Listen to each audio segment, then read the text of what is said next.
بسم الله الرحمن الرحيم.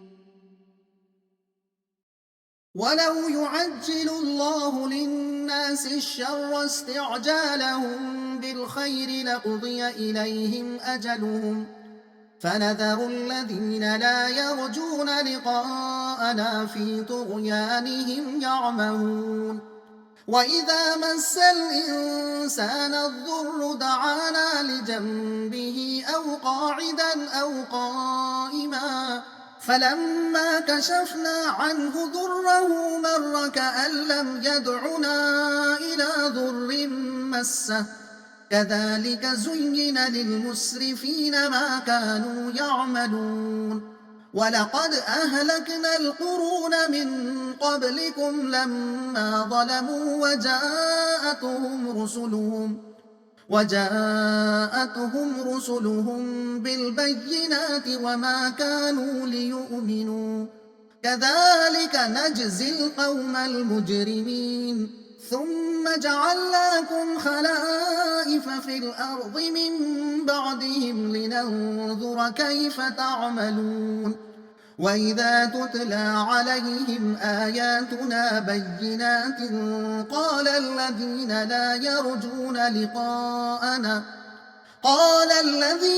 يرجون لقاءنا ائت بقرآن غير هذا أو بدله قل ما يكون لي أن أبدله من تلقاء نفسي إن أتبع إلا ما يوحى إلي إني أخاف إن عصيت ربي عذاب يوم عظيم. قل لو شاء الله ما تلوته عليكم ولا أدراكم به فقد لبثت فيكم عمرا من قبله أفلا تعقلون. فمن أظلم ممن افترى على الله كذبا أو كذب بآياته إنه لا يفلح المجرمون. ويعبدون من دون الله ما لا يضرهم ولا ينفعهم ويقولون هؤلاء شفعاؤنا عند الله قل أتنبئون الله بما لا يعلم في السماوات ولا في الأرض سبحانه وتعالى عما يشركون. وما كان الناس إلا أمة واحدة فاختلفوا ولولا كلمة سبقت من ربك لقضي بينهم فيما فيه يختلفون. ويقولون لولا أنزل عليه آية من ربه فقل إنما الغيب لله فانتظروا إني معكم من المنتظرين. मज़मून सरकशों की फौरन गिरफ्त क्यों नहीं की जाती?